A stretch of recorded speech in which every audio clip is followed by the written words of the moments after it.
민주당 또 하나 이런 압박 수위도 하고 있습니다. 바로 검찰을 압박하는 수위도 높이고 있는 건데요. 그동안 벼르던 이창수 서울지검장 등 검사 3명에 대한 검사 탄핵을 밀어붙이고 있습니다. 먼저 민주당이 주장하는 탄핵 사유가 뭔지 지난 10월에 김민석 의원의 목소리 한번 확인해 보겠습니다.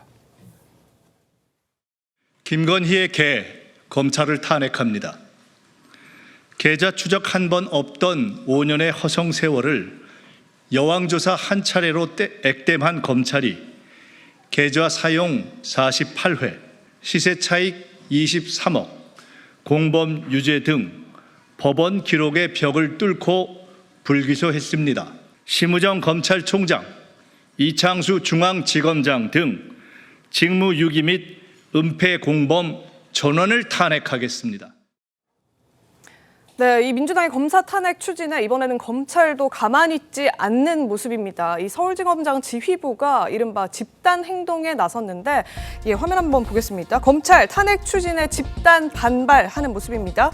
더불어민주당 서울중앙지검 부장검사들 30여 명이 긴급 회의를 했는데요. 이 3명에 대한 탄핵 추진하고 지금 일정상 12월 2일에 탄핵안을 본회의에 올린 뒤에 4일에 처리를 하겠다. 이런 입장까지 어제 박찬대 원내대표가 발표를 하니까 서울중앙지검에서는 위헌적 탄핵 추진을 중단하라 이런 입장문을 낸 겁니다. 이프로스 내부 게시판에 헌재에서 탄핵이 기각될 거라고 충분히 예상되는 상황에서 이 검사 탄핵을 강행하고 있는 것은 검사들에 대한 직무 정지에 주안점을 둔 권한 남용이다. 이런 입장문을 이례적으로 또 기명으로 맞습니다. 냈습니다. 1차장, 2차장, 3차장 3명의 차장 검사들이 동시에 저런 입장을 낸 겁니다.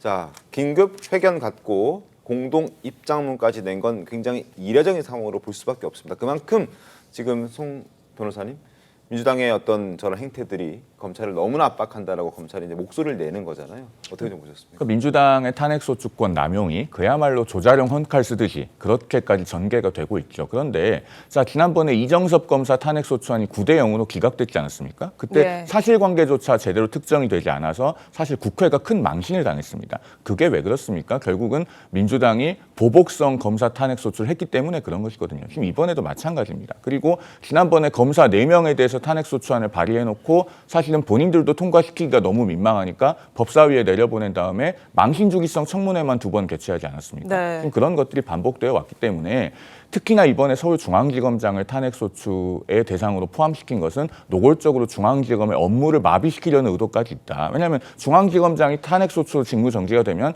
차장이 직무대행을 하겠습니다마는 아무래도 중앙지검장이 자리를 지키고 있는 것과는 많이 다를 수밖에 없죠. 그렇죠. 그러면은 이재명 대표에 대한 공소 유지를 담당하고 있는 그 서울중앙지검의 업무를 정상적으로 돌아가지 못하도록 하겠다라고 하는 의도가 엿보여서 이런 것은 정말로 중단돼야 마땅하다는 말씀을 다시 한번 드립니다. 알겠습니다. 자, 그리고 한동훈 대표는 민주당의 검사 탄핵 추진의 후진적인 이야기라고 강하게 비판의 목소리를 냈는데요. 한 대표 목소리까지 들어보겠습니다. 어떤 그 사법제도에 있어서 특정인을 기소하거나 특정인을 유죄 판결했다고 해서 탄핵을 한다는 거, 그건 너무 후진적인 얘기 아니에요? 저는 민주당이 이 나라 시스템을 어디까지 망칠지 참 걱정됩니다. 그러니까 지금 한동훈 대표 말은 이재명 대표 유죄 추진했다고 해서 유죄 판결 1심에서 났다고 해서 검사 탄핵 들어가는 거다 이런 얘기인데 어떻게 보십니까? 그렇지 않죠. 지금 좀 전에 우리 송영훈 대변인께서도 뭐 마치 그런 그 뉘앙스로 말씀을 주시는데 지금 권한을 남용하고 있는 것이 민주당인가? 저는 그렇게 보지 않습니다. 지금 기소 독점주의를 가지고 있는 검찰이 기소권에 대해서 권한을 남용하고 있다라고 보는 거예요. 예를 들면 김건희 여사에 대해서 도이치모터스 주가 조작 사건에 대해서 불기소 처리했습니다. 그때 당시 검찰이 했던 주장이 뭡니까? 직접적인 증거를 찾지 못했기 때문에 불기소할 수밖에 없다고 했습니다. 그럼 이재명 대표에 대해서는 며칠 전에도 또 기소를 하나 했습니다. 그때 뭐라고 했습니까? 간접 증거가 많기 때문에 기소할 수밖에 없다 이렇게 얘기했습니다. 이것이 기소권의 남용이 아니고 무엇이겠습니까? 이런 식으로 공무주의 잣대를 가지고 기소권을 갖다가 쓸 수 있는 검찰이라면 당연히 그 탄핵의 대상이 될 수 있다라고 보는 것이고 그런 부분들에 대해서 탄핵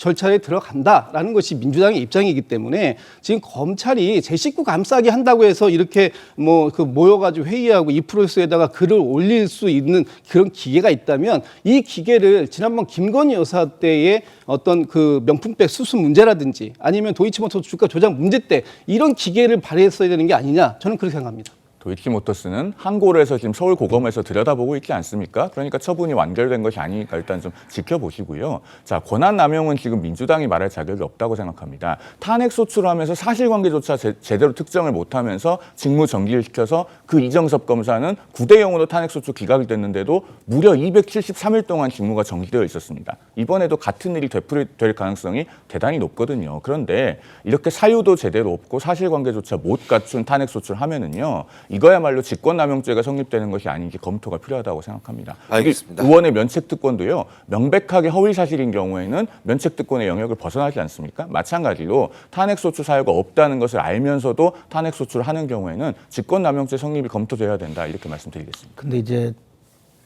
공무원의 탄핵이라는 것은 네. 직무상 불법행위에 대해서 탄핵을 네. 그 국회에서 고위공무원에 대해서 헌법재판소로 곧바로 이 위법행위 여부에 대해서 심사를 하도록 하는 거거든요. 근데 지금 위법행위가 무엇인지를 말하지를 못해요. 지금 말씀하신 대로 또 기소독점주의 이야기 하잖아요. 즉 검찰 제도를 그 만든 이유 자체가 기소독점주의의 한 방편이에요. 수사를 한 경찰관이 곧바로 재판에 넘기게 하면 이 수사한 사람은 공정한 입장에서 이 사람이 죄가 있는지 없는지를 제대로 판단하지 못하니 제3기관에게 기소 여부를 결정하게 하자라고 해서 검찰 제도를 새로 설치를 했고 그 검사가 기소 여부를 판단해서 공소제기를 해서 재판에 넘기는 것인데 지금 이재명 대표의 여러 가지 사건에 대해서 재판에 넘겼다고 해서 그것을 만약에 위법행위라고 주장한다면 그럼 검사가 일을 하지 말아야 되는 거잖아요. 그리고 불기소한 사안에 대해서도 마찬가지로 검사의 직무행위거든요. 근데 네. 그걸 가지고 지금 탄핵 소추를 한다는 것 자체가 자가당착이고 이건 결국 검사를 협박하거나 또는 네. 검사들에게 직무수행을 못하게 붙들어 놓는 그 효과만 노린 그런 제도라고 생각합니다. 알겠습니다.